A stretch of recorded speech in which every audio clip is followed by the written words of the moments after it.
الحمد للہ وحدہ لا شریک لہ والصلاة والسلام علی من لا نبی بعد وعلی آلہ واصحابہ الذین اوفوا عہدا اما بعد فاعوذ باللہ من الشیطان الرجیم بسم اللہ الرحمن الرحیم ما آتاکم الرسول فخذوہ وما نہاکم عنہ فانتہوا اللہم صلی علی محمد وعلی آل محمد کما صلیت علی ابراہیم وعلی آل ابراہیم انک حمید مجید اللہم بارک علی محمد وعلی آل محمد کما بارکت علی ابراہیم وعلی آل ابراہیم انک حمید مجید۔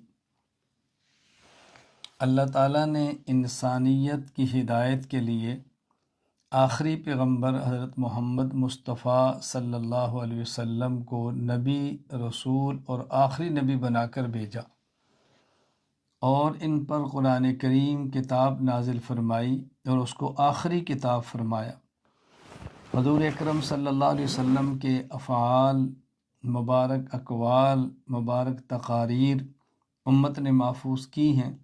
اور بہت بڑا احسان کیا ہے کہ ہم تک پہنچائی ہے۔ ہماری ذمہ داری ہے کہ ہم اپنے اکابر سے رسول اکرم صلی اللہ علیہ وسلم کے مبارک اقوال، مبارک افعال کو جس طرح لیں اسی طرح کے نقل کریں اور اپنی عملی زندگی میں لائیں۔ محدثین نے بہت بڑا امت پر احسان فرمایا، مشقتیں برداشت کیں، تکالیف برداشت کیں، لمبے طویل سفر کیے اور حضور اکرم صلی اللہ علیہ وسلم کی مبارک احادیث کو محفوظ فرمایا۔ محدثین نے جہاں اور ہم پر احسانات فرمائے، ایک احسان یہ بھی فرمایا کہ حضور اکرم صلی اللہ علیہ وسلم کی احادیث کو جس انداز میں لیا اسی انداز میں آگے پہنچایا۔ اس کو کہتے ہیں حدیث مسلسل، یعنی اگر کسی نے اس طرح حدیث کو لیا ہے کہ استاذ نے مصافحہ کیا تو حدیث سنائی، محدث نے آگے شاگرد سے مصافحہ کیا تو حدیث پہنچا دی۔ اگر استاذ نے شاگرد کے سر پہ ہاتھ رکھا اور حدیث سنائی تو محدث نے اپنے شاگرد کے سر پہ ہاتھ رکھا اور حدیث سنا دی۔ اسے کہتے ہیں حدیث مسلسل۔ اگر کسی شاگرد محدث نے اپنے استاذ سے رسول اکرم صلی اللہ علیہ وسلم کی وہ حدیث پہلی سنی، یعنی اس سے پہلے کوئی حدیث نہیں سنی تھی، تو انہوں نے کوشش کی کہ آگے کسی شاگرد کو یہ حدیث وہ سنائیں جو شاگرد کے لیے یہ پہلی حدیث اس استاد سے ہو، تو یہ حدیث مسلسل اس کو کہتے ہیں۔ تو حدیث مسلسل کی تعریف، پھر حدیث مسلسل کی مثالیں، اور پھر حدیث مسلسل بالاولیت، اور ایک حدیث مسلسل بیوم العاشورہ میں آپ کی خدمت میں بیان کروں گا۔ پہلے حدیث مسلسل کی تعریف سماعت فرما لیں۔ علامہ محی الدین ابو زکریا یحییٰ بن شرف النووی رحمہ اللہ، وفات 676 ہجری، التقریب والتیسیر للنووی میں فرماتے ہیں: المسلسل هو ما تتابع رجال اسنادہ علی صفت او حالت للرواة تارہ وللروایت تارۃ اخری۔ حدیث مسلسل اس حدیث کو کہتے ہیں جس کی سند کے تمام راوی تسلسل کے ساتھ کسی ایک وصف یا حالت پر متفق ہو گئے ہوں۔ یہ اتفاق کبھی راویوں کے اعتبار سے ہوتا ہے اور کبھی خود روایت کے اعتبار سے ہوتا ہے۔ راویوں کی صفات اور حالت پر متفق ہو، اس کا مطلب کیا ہے؟ یعنی تمام اقوال یا افعال راوی سارے ایک جیسا لفظ نقل کریں، ہر راوی کہے انی احبک پھر حدیث بیان کرے، یا تمام افعال میں ایک جیسے ہوں کہ ہر راوی مصافحہ کرے پھر حدیث بیان کرے۔ اور روایت کی صفات کا مطلب یہ ہوتا ہے کہ اس روایت کو بیان کرنے کے صیغے، روایت کو بیان کرنے کا زمانہ یا روایت کو بیان کرنے کا مکان ایک ہو۔ مثلا ہر راوی کہے حدثنا، ہر راوی کہے اخبرنا، یا ہر راوی حدیث عید کے دن بیان کرے، یوم عاشورہ 10 محرم کو بیان کرے، یا ہر راوی حدیث بیان کرے اور ساتھ یہ کہے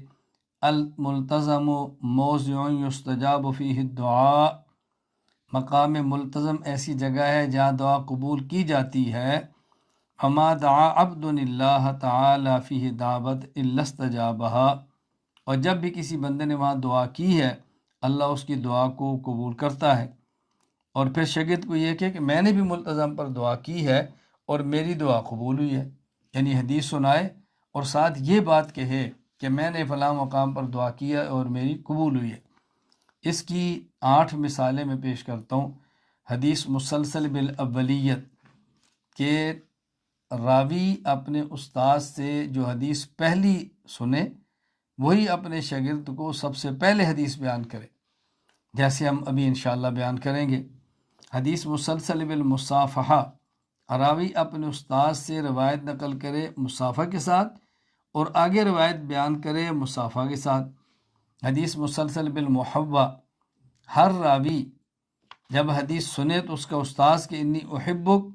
اور یہ اپنے شاگرد کو کہ انی احبک، پھر حدیث بیان کرے۔ حدیث مسلسل بقراءت سورۃ الصف،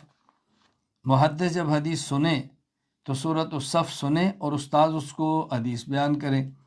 اور یہی استاد شاگرد اپنے شاگرد کو حدیث بیان کرے تو پہلے سورۃ الصف پڑھے پھر حدیث بیان کرے۔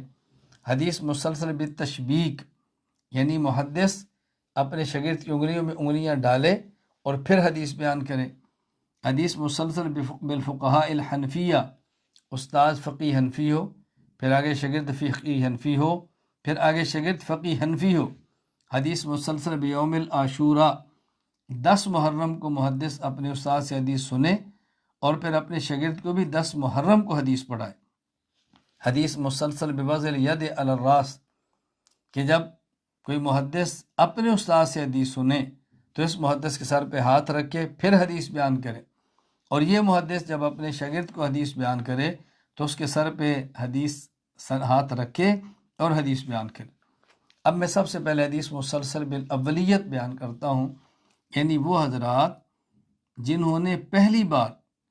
آج مجھ سے حدیث سن رہے ہیں پڑھ رہے ہیں تو ان کے لیے حدیث مسلسل بالاولیت کا درجہ یہ رکھتی ہے۔ میں نے یہ حدیث محدث عبدالرحمن الکوثر سے سنی، انہوں نے جو پہلی حدیث مجھے سنائی وہ یہی تھی، اور یہی حدیث میں آپ کو سنا رہا ہوں، یہ پہلی ہے، یہ بات ذہن نشین فرما لیں۔ یہ حدیث پاک حضرت عبداللہ بن عمر بن عاص رضی اللہ تعالی عنہ سے ہے۔ وہ فرماتے ہیں رسول اکرم صلی اللہ علیہ وسلم نے فرمایا، الراحمون یرحمہم الرحمن ارحموا من فی الارض یرحمکم من فی السماء، الرحم شجنۃ من الرحمن فمن وصلها وصلہ اللہ ومن قطعها قطعہ اللہ، کہ جو شخص دوسروں پر رحم کرتے ہیں اللہ ان پر رحم فرماتا ہے۔ تم زمین والوں پر رحم کرو، جس کی عظمت حکومت آسمان میں ہے، آسمان میں بھی ہے، وہ تم پہ رحم کرے گا۔ الرحم کا جو لفظ ہے، الرحم یعنی جہاں بچہ ماں کے پیٹ میں پرورش پاتا ہے وہ تھیلی کہتے ہیں رحم، کہتے ہیں یہ جو رحم ہے یہ اللہ کی صفت الرحمن اس سے نکلا ہے، الرحم کا لفظ الرحمن کے لفظ سے نکلا ہے۔ جو شخص ان رشتوں کو جوڑے گا اللہ اس کو جوڑے گا، جو ان رشتوں کو توڑے گا اللہ اس کو توڑ دے گا۔ یہ روایت امام ترمذی رحمۃ اللہ علیہ نے ابواب البر والصلہ عن رسول اللہ صلی اللہ علیہ وسلم باب ما جاء فی رحمت المسلمین کے اندر بیان فرمائی ہے۔ اس میں یہ وضاحت سن لیں کہ یہ حدیث رسول اکرم صلی اللہ علیہ وسلم سے عبداللہ بن عمر بن عاص نے سنی ہے، لیکن یہ پہلی حدیث نہیں جو انہیں اللہ کے نبی سے سنی۔ عبداللہ بن عمر بن عاص سے ان کے شاگرد ابو قابوس نے سنی ہے، لیکن یہ پہلی حدیث نہیں جو انہوں نے اپنے استاد عبداللہ بن عمر سے سنی ہے۔ ابو قابوس سے یہ حدیث عمر بن دینار نے سنی ہے، لیکن یہ پہلی حدیث وہ نہیں جو عمر بن دینار نے ابو قابوس سے سنی ہے۔ اور حضرت عمر بن دینار سے سفیان بن عیینہ نے یہ حدیث سنی ہے، اور سفیان بن عیینہ نے یہ حدیث پاک آگے پھر اپنے شاگرد کو بیان فرمائی ہے، اور وہ ہیں عبدالرحمن بن بشر بن حکم۔ تو سفیان بن عیینہ تک مسلسل بالاولیت ہے، آگے پھر تسلسل بالاولیت نہیں ہے، یعنی سفیان بن عیینہ نے عمر بن دینار سے یہ پہلی حدیث نہیں سنی۔ تو یوں سمجھیں کہ مجھ سے لے کر سفیان بن عیینہ تک یہ حدیث مسلسل بالاولیت ہے۔ آپ بھی اگر کسی کو حدیث پاک پڑھائیں تو کوشش کریں کہ پہلی حدیث یہ پڑھائیں تاکہ آپ کے شاگرد کو حدیث مسلسل بالاولیت مل جائے۔ میں حدیث مسلسل بالاولیت کی اجازت علماء کرام کو بھی دیتا ہوں، عالمات کو بھی دیتا ہوں۔ جو علماء کرام پڑھ رہے ہیں ان کو بھی، جو دینی مدارس کے طالب ہیں ان کو بھی، جو عالمات بن رہی ہیں یا عالمات بن گئی ہیں سب کو دیتا ہوں۔ اس لیے کہ حدیث مبارک کی اجازت کا سلسلہ ایسا ہے کہ اس میں مردوں کو بھی اور خواتین کو بھی اجازت حدیث دینا ہمارے محدثین کرام رحمہ اللہ تعالیٰ سے چلا آ رہا ہے۔ آج ہماری حدیث ہے الحدیث المسلسل بیوم عاشوراء، یعنی حدیث مبارک وہ ہے کہ جو مجھ سے لے کے حضرت ابو قتادہ رضی اللہ تعالیٰ عنہ تک یہ حدیث مسلسل ہے۔ حضرت ابو قتادہ رضی اللہ تعالیٰ عنہ نے یہ حدیث پاک نبی کریم صلی اللہ علیہ وسلم سے سماعت فرمائی ہے کہ رسول اکرم صلی اللہ علیہ وسلم فرمایا، سیام یوم عاشوراء انی احتسب علی اللہ عز وجل ان یکفر السنۃ التی قبلہ، کہ 10 محرم کا روزہ اللہ کے پیغمبر فرماتے ہیں جس نے رکھا، مجھے اللہ کی ذات پر بھروسہ ہے کہ اللہ اس شخص کے گزشتہ 1 سال کے تمام گناہ، یعنی صغیرہ گناہ، چھوٹے چھوٹے جتنے گناہ ہیں، اللہ تعالیٰ ان تمام گناہوں کو معاف فرما دیں گے۔ تو آج چونکہ استنبول میں 10 محرم ہے، کئی ایک ممالک میں 10 محرم ہے، اور کئی ایک ممالک میں 10 محرم آگے شروع ہو رہی ہے، یعنی اس وقت استنبول میں وقت ہے 6:13، اور ہمارے ہاں سورج غروب ہونے میں ابھی کافی وقت باقی ہے، تقریباً کوئی 2.5 گھنٹے باقی ہے۔ تو گویا ہمارا 10 محرم کا بھی دن ہے، اور ہندوستان، پاکستان اور کئی ایک ممالک میں 10 محرم کی رات شروع ہو چکی ہے۔ تو میں نے کوشش کی ہے کہ ایسے وقت کا انتخاب کروں کہ میرا بھی 10 محرم ہو اور حدیث پاک سننے والوں کا بھی 10 محرم ہو۔ ہمارے ہاں 10 محرم کا اختتام ہو رہا ہے، اور بہت سارے ممالک میں 10 محرم شروع ہو رہی ہے، یعنی ہمارا 10 محرم کا دن ہے اور کچھ گھنٹے باقی ہیں، اور بہت سارے ممالک میں 10 محرم کی شب ہے اور کچھ گھنٹے شروع ہو گئے ہیں۔ تو لہٰذا 10 محرم ہے، اور 10 محرم کا حدیث پاک آپ کی خدمت میں پیش کر رہا ہوں۔ میری طرف سے ان تمام حضرات کو، خواتین کو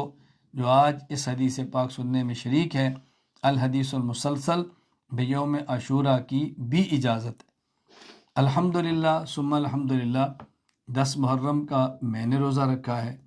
میرے گھر والے نے روزہ رکھا ہے، حتیٰ کہ میرے 10 سال کے بیٹے نے رکھا ہے، اور میں تمام حضرات اور خواتین سے گزارش کروں گا جن کا کوئی عذر نہ ہو وہ 10 محرم کا روزہ رکھیں، اور آگے ساتھ 11 محرم کا روزہ میرا لیں، چونکہ ہمارے پیغمبر پاک صلی اللہ علیہ وسلم 10 محرم کا روزہ رکھتے تھے،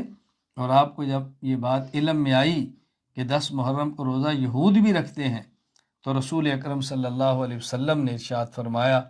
کہ ہم آئندہ سال زندہ رہے تو 1 سال کا مزید رکھیں گے تاکہ یہود کے ساتھ ہماری مشابہت نہ ہو۔ اللہ کے پیغمبر نے فرمایا یوم عاشوراء کا روزہ رکھو اور یہود کی مخالفت کرو، اس لیے 9 اور